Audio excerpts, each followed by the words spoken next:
പത്തനംതിട്ടയിലേക്ക് അവിടുത്തെ ജനങ്ങളൊക്കെ എന്തൊക്കെയാണ് ചിന്തിക്കുന്നതെന്ന് അറിയാൻ വേണ്ടി ഷിജോ കുര്യൻ കൂടി നമുക്കൊപ്പം ചെയ്യുന്നു. ഷിജോ, പൗരാവലിയോടൊക്കെ ചോദിക്കാൻ പറ്റി, സ്വർണ്ണക്കടകളൊക്കെ തുറക്കാൻ അല്പസമയം കൂടെ ആകുമെന്ന് എനിക്കറിയാം. ചില കടകളൊക്കെ തുറന്നു വെച്ചിട്ടുണ്ട്.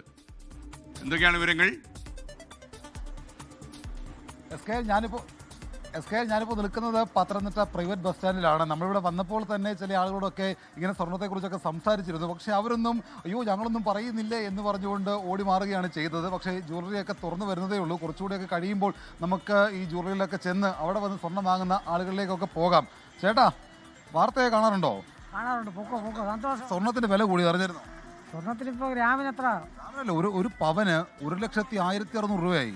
നമ്മളെപ്പോലുള്ള സാധാരണക്കാരെ കൊണ്ട് ഇതുകൊണ്ട് ഒരു നിർവാഹമില്ല. 1984 1 ഗ്രാം സ്വർണത്തിന് 300 രൂപ ഉള്ളായിരുന്നു. ഇപ്പോൾ അത് 30 ഇരട്ടി കൂടുതലായി, ഇല്ലയോ? അന്ന് ഒരു പവന് 2,400 രൂപ ഉള്ളപ്പോൾ ഇന്ന് 1,06,000 രൂപ. അന്യായമല്ലയോ?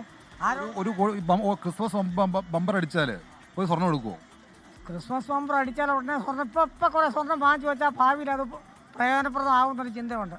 ക്രിസ്മസ് ബമ്പർ ജീവിതത്തിൽ അടിക്കത്തില്ലെന്ന് നമുക്കറിയാം. 500 രൂപ പോലും തിരിച്ച് കിട്ടുന്നില്ല. ഒരു ടിക്കറ്റ് വിറ്റാൽ 6 രൂപ 7 രൂപ നേരത്തെ കിട്ടിക്കൊണ്ടിരുന്നത് ഇപ്പോൾ 6 രൂപ പോലും തികച്ച് കിട്ടുന്നില്ല. 30 ടിക്കറ്റ് വെച്ചാൽ ഈയിടെ 5 രൂപ സർക്കാർ കൂട്ടി തന്നു. നാണമാനം ഉണ്ടെന്ന് ഞാൻ ചോദിക്കുന്നത്. വില ഇങ്ങനെ കുതിച്ചു പോവാണ്. വില കൂടുന്നത് അന്യായമാണ്. അപ്പോൾ എസ് കെ എൻ, അപ്പോൾ അങ്ങനെ ചില ഭാഗ്യ പരീക്ഷണങ്ങളൊക്കെ ഉണ്ട്. അച്ചായ, സ്വർണത്തിന് വില കൂടി അറിഞ്ഞായിരുന്നോ? ഒരു പവൻ സ്വർണത്തിന് 1,16,600 രൂപയാണ്. അറിഞ്ഞായിരുന്നോ? ഒരു പവനോ?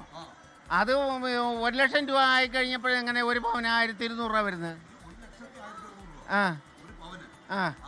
അപ്പോൾ ഒരു കാര്യമേ, ഞങ്ങളെല്ലാം ഈ പ്രാവശ്യം ഇനിയിപ്പോൾ ഞങ്ങൾ സ്ഥാനം ചെയ്ത് അങ്ങ് മാറിയേക്കാം. ഞങ്ങൾക്ക് സ്വർണം വേണ്ട. ഞങ്ങളുടെ പെൺപിള്ളേരെയും കെട്ടിക്കുന്നില്ല. സ്വർണ്ണം ഇട്ട് പെൺപിള്ളേരെയും കെട്ടിക്കുക. അവർ പൂണൂലിട്ട് കെട്ടിച്ചോളാം. ഞങ്ങൾ കെട്ടിക്കാൻ സ്വർണം വേണം നിർബന്ധമുണ്ടോ? കെട്ടിക്കാൻ സ്വർണം വേണം നിർബന്ധമുണ്ടോ? നിർബന്ധമില്ല. വ്യത്യസ്തമായിട്ടുള്ള അഭിപ്രായങ്ങളൊക്കെ പല ആളുകൾക്കും ഉണ്ട്. ഇപ്പോൾ സ്വർണ്ണമൊക്കെ എന്തിനാണ് നമുക്ക് ഉപയോഗിക്കുന്നത് അറിയാം. അതൊരു അസറ്റാണ്. പ്രത്യേകിച്ച് വിവാഹത്തിനൊക്കെ മക്കൾക്കൊക്കെ കൊടുക്കാൻ വേണ്ടിയൊക്കെ ആഗ്രഹിക്കുന്നുണ്ട്.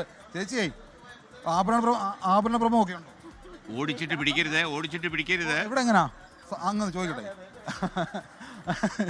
ഓക്കെ, ഷിജോ കുര്യനാണ് പത്തനംതിട്ടയിൽ ചേർന്നത്.